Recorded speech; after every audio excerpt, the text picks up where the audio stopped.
Hello friends, welcome back to my channel. तो friends, आज की जो वीडियो है, इस वीडियो में हम यूपी स्पेशल के महत्वपूर्ण प्रश्नों को देखेंगे। जी हाँ दोस्तों, अगर आप यूपी पुलिस कांस्टेबल की तैयारी कर रहे हैं तो यह वीडियो आपके लिए बहुत ही इंपॉर्टेंट है, क्योंकि दोस्तों जो यूपी पुलिस कांस्टेबल का पेपर होता है, इसमें जो है कि आपका यूपी स्पेशल से प्रश्न पूछे जाते हैं। जो आपका अभी पेपर कैंसिल हुआ है, जो प्रीवियस हुआ था, उसमें भी आपके यूपी स्पेशल के बहुत सारे प्रश्न आए थे। तो दोस्तों इस वीडियो में हमने इंपॉर्टेंट प्रश्नों को शामिल किया है। इस वीडियो को आप लास्ट तक जरूर देखिएगा, बहुत ही महत्वपूर्ण यह वीडियो आपके लिए है। तो चलिए इस वीडियो को स्टार्ट करते हैं। तो पहला प्रश्न है दोस्तों, हमने लिया है कि उत्तर प्रदेश का राजकीय पुष्प क्या है। जी हाँ दोस्तों, हमने बिल्कुल शुरुआत से लिया है कि उत्तर प्रदेश का राजकीय पुष्प क्या है। तो देखिए, अगर हम बात करें उत्तर प्रदेश के राजकीय पुष्प की, तो वह आपका टेसू है। जी हाँ दोस्तों, क्या है? तो टेसू है। ए वाला विकल्प आपका सही हो जाएगा। अगला प्रश्न है कि यूपी विधानसभा के प्रथम अध्यक्ष कौन थे। मोस्ट इंपॉर्टेंट प्रश्न है कि यूपी विधानसभा के प्रथम अध्यक्ष कौन थे। तो देखिए, अगर हम अध्यक्ष की बात करें तो वह आपके पुरुषोत्तम दास टंडन थे। कौन थे?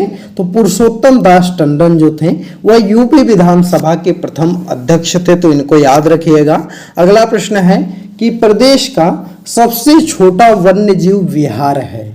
तो देखिए, अगर हम बात करें वन्यजीव विहार की, तो उत्तर प्रदेश का सबसे छोटा वन्यजीव विहार जो है यह आपका महावीर स्वामी वन्यजीव विहार जो है, जो कि ललितपुर में पड़ता है, यह आपका उत्तर प्रदेश का सबसे छोटा वन्यजीव विहार है। तो यह आप याद रखिएगा। यह भी प्रश्न आपके एग्जाम के पॉइंट ऑफ व्यू से इंपॉर्टेंट है, क्योंकि इससे प्रश्न बनता है। अगला प्रश्न है कि राष्ट्रीय वन नीति के अनुसार देश की कुल भौगोलिक जनसंख्या के क्षेत्रफल, यहां पर है या थोड़ा सा गलत लिखा गया है, क्षेत्रफल के कितने भाग पर वन होना चाहिए। तो देखिए, अगर हम बात करें तो राष्ट्रीय वन नीति के अनुसार जो क्षेत्र देश के कुल भौगोलिक क्षेत्रफल पर कितने प्रतिशत आपका वन होना चाहिए, तो करीब जो है कि 1/3 भाग पर जो है कि वन होना चाहिए। मतलब 33% जो है वह पूरे क्षेत्रफल के 33% भाग पर वन होना चाहिए। तो वही हो जाएगा 1/3 आपका आंसर हो जाएगा। अगला प्रश्न देखते हैं।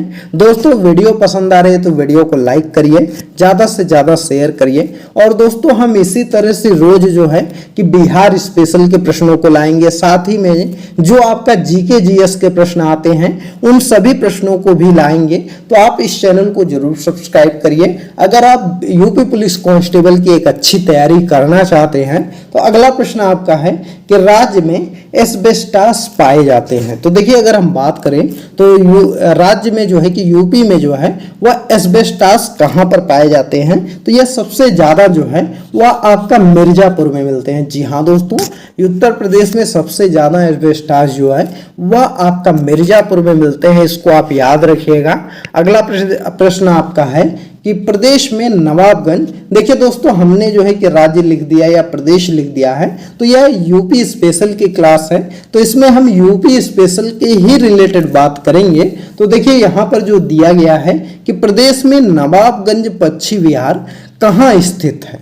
तो देखिए, अगर हम बात करें नवाबगंज पक्षी विहार का, तो यह आपका जो है वह उन्नाव में स्थित है। जी हाँ दोस्तों, उन्नाव आपका लखनऊ के बगल में पड़ता है और वहीं पर जो है कि आपका नवाबगंज पक्षी विहार स्थित है।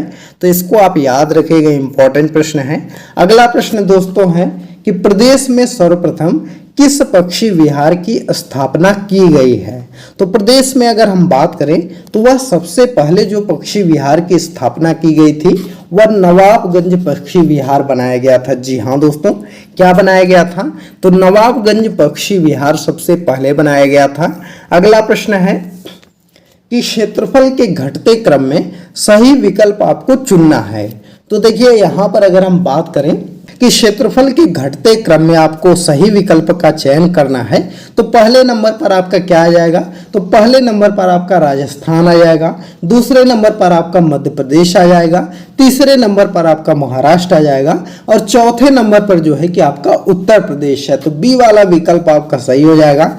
जो क्षेत्रफल की दृष्टि से जो उत्तर प्रदेश का स्थान है वह आपका चौथा है, तो इसको आप याद रखिएगा। और जनसंख्या की दृष्टि से उत्तर प्रदेश का कौन सा स्थान है, तो उत्तर प्रदेश का पहला स्थान जनसंख्या की दृष्टि से है। लेकिन जो है कि अगर क्षेत्रफल की दृष्टि से बात करें तो क्षेत्रफल में चौथे नंबर पर जो है कि उत्तर प्रदेश आता है।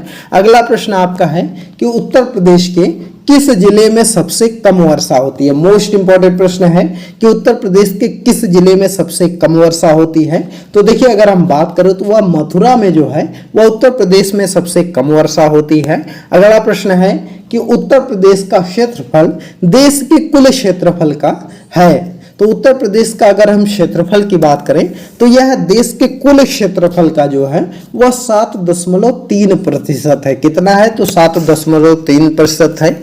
अगला प्रश्न है कि निम्न में से किस देश की सीमाएं उत्तर प्रदेश से मिलती हैं। तो देखिए अगर हम बात करें तो उत्तर प्रदेश से जो है कि चीन की सीमा नहीं मिलती है, ना ही भूटान की सीमा मिलती है। आपका नेपाल की सीमा जो है यह उत्तर प्रदेश से मिलती है, तो इसको आप याद रखिएगा। यहाँ पर जो है कि सी वाला विकल्प आपका सही हो जाएगा। अगला प्रश्न आपका है कि निम्न में से आपको सुमेलित नहीं है यह बताना है। तो यहाँ पर देखिए आपका 3 ही विकल्प दिया गया है। तो यहाँ पर देखिए बिरजू महाराज जो है यह कथक से संबंधित है, तो बिल्कुल सही है। बिस्मिल्लाह खां शहनाई से जो है कि रिलेटेड है, तो यह भी सही है। पहला दूसरा सही है। और तीसरा दिया गया है कि जाकिर हुसैन हारमोनियम, तो यह गलत दिया गया है। तो इसलिए यह सी वाला ऑप्शन आपका सही हो जाएगा कि जाकिर हुसैन जो है कि वह हारमोनिया से संबंधित नहीं है। अगला प्रश्न है कि संगीत शिक्षा हेतु उत्तर प्रदेश का प्रथम संगीत महाविद्यालय है। तो संगीत शिक्षा हेतु उत्तर प्रदेश का अगर हम प्रथम संगीत महाविद्यालय की बात करें तो वह कौन सा है, तो वह आपका जो है वह है भारत खंडे हिंदुस्तान संगीत महाविद्यालय। जी हाँ दोस्तों, बी वाला ऑप्शन आपका सही हो जाएगा। भारत खंडे हिंदुस्तान संगीत महाविद्यालय जो है यह उत्तर प्रदेश का प्रथम संगीत महाविद्यालय है, इसको आप याद रखिएगा। अगला प्रश्न आपका दिया गया है कि अमीर खुसरो ने किसके विकास में अग्रणी भूमिका निभाई थी। तो देखिए अगर हम बात करें अमीर खुसरो की तो उन्होंने जो है वह खड़ी बोली के विकास में महत्वपूर्ण भूमिका निभाई थी। जी हाँ दोस्तों, खड़ी बोली के विकास में जो अमीर खुसरो थे उन्होंने महत्वपूर्ण भूमिका निभाई थी। अगला प्रश्न है उत्तर प्रदेश में सांस्कृतिक केंद्र स्थित है। तो देखिए अगर हम बात करें उत्तर प्रदेश में जो सांस्कृतिक केंद्र स्थित है यह आपका इलाहाबाद में स्थित है। कहाँ पर, तो इलाहाबाद में स्थित है। अगला प्रश्न है कि निम्नलिखित में से कौन सा उत्तर प्रदेश का लोकगीत नहीं है। तो उत्तर प्रदेश का अगर हम लोकगीत की बात करें तो वह आपका जो ढोला मारू है यह उत्तर प्रदेश का लोकगीत नहीं है। इसके अलावा बिरहा भी है, कजरी भी है, रसिया भी है, इसको आप याद रखिएगा। और यह प्रश्न दोस्तों आपके एग्जाम के पॉइंट ऑफ व्यू से इंपॉर्टेंट है, इससे प्रश्न आपके बनेंगे। अगला प्रश्न है कि निम्न में से किस जनपद में कालिंजर किला स्थित है। तो देखिए अगर हम बात करें कालिंजर किला की तो यह कहाँ पर स्थित है। तो देखिए अगर हम बात करें तो इसका जो सही आंसर है वह है बांदा। जी हाँ दोस्तों, कालिंजर किला आपका जो है वह बांदा में स्थित है, तो बी वाला विकल्प आपका सही हो जाएगा। अगला प्रश्न है महर्षि वाल्मीकि का आश्रम ब्रह्मवत में स्थित था जो वर्तमान में है। तो महर्षि वाल्मीकि का आश्रम जो है ब्रह्मवत्र में स्थित है जो कि वर्तमान में आपका कहाँ पर है, तो यह आपका विठुर में है। ये वाला ऑप्शन आपका सही हो जाएगा, इसको याद रखिएगा और यह भी ऑप्शन आपका इंपॉर्टेंट है। अगला प्रश्न देखते हैं। अगला प्रश्न है कि इलाहाबाद स्थित अल्फ्रेड पार्क का पुनः नामकरण किया गया। तो इलाहाबाद स्थित जो अल्फ्रेड पार्क है इसका नामकरण बदल करके किसके नाम पर रख दिया गया, तो अल्फ्रेड पार्क का जो नाम बदल करके रखा गया वह चंद्रशेखर आजाद के नाम पर बदल दिया गया। जी हाँ दोस्तों, अब यह चंद्रशेखर आजाद जो है कि पार्क हो गया है, इसको याद रखेगा। तो बी वाला विकल्प आपका सही हो जाएगा। अगला प्रश्न देखते हैं। अगला प्रश्न आपका है कि आगरा शहर की स्थापना किसने की थी। जी हाँ दोस्तों, आगरा शहर की अगर हम बात करें तो इसकी जो स्थापना करने वाला था वह सिकंदर लोदी था। कौन था? सिकंदर लोदी ने आगरा शहर की स्थापना किया था। अगला प्रश्न है कि हर्षवर्धन ने 2 महान धार्मिक सम्मेलनों का आयोजन कहाँ किया था? तो हर्षवर्धन ने 2 महान धार्मिक सम्मेलनों का जो आयोजन किया था वह आपका किया था कन्नौज प्रयाग में। जी हाँ दोस्तों, कहाँ पर किया था? तो कन्नौज प्रयाग में किया था। तो इसको आप याद रखिएगा, इंपॉर्टेंट है।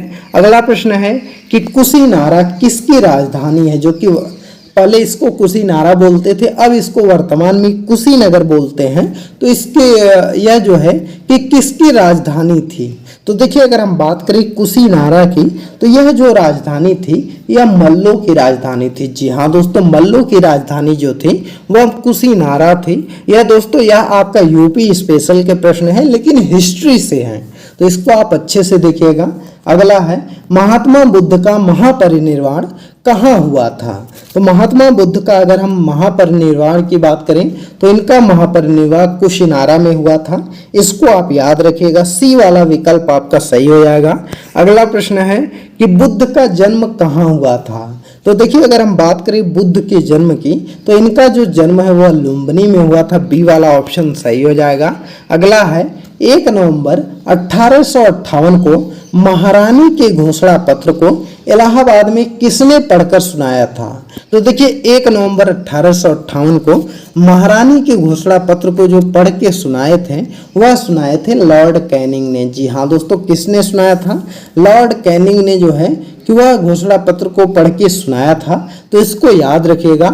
तो दोस्तों, आज की इस वीडियो में हमने यूपी स्पेशल के सिर्फ 25 क्वेश्चन को शामिल किया है। तो यह सभी प्रश्न आपके एग्जाम के पॉइंट ऑफ व्यू से बहुत ही इंपॉर्टेंट हैं। आप इन सभी प्रश्नों को अच्छे से तैयार कर लीजिएगा, वीडियो को 2-3 बार रिपीट करके देख लीजिएगा, जिससे कि यह सब प्रश्न अगर आपके एग्जाम में आ जाए तो गलती ना हो। और दोस्तों, हम आपको बता दें कि हम रोज जो है कि आपको यूपी स्पेशल की क्लास लाते रहेंगे अपने चैनल पर। तो आप लोग चैनल पर नए हैं तो चैनल को सब्सक्राइब कर लीजिए। और जब तक आपका एग्जाम होगा तब तक जो है कि करीब जो है कि 500 से 1000 प्रश्न जो है हम यूपी स्पेशल के करा देंगे। और गारंटी मानिए कि आपको एक भी प्रश्न जो है कि यूपी स्पेशल का बाहर से नहीं आएगा। जो भी प्रश्न आएगा इसी वीडियो के अंदर से मिल जाएगा। तो आप लोग चैनल को सब्सक्राइब कर लीजिए और ज्यादा से ज्यादा वीडियो को शेयर कर दीजिए। यह वीडियो आपको कैसी लगी कमेंट करके भी बताइएगा। चलिए, मिलते हैं अगली एक नई वीडियो में एक नए टॉपिक के साथ। तब तक के लिए बाय बाय।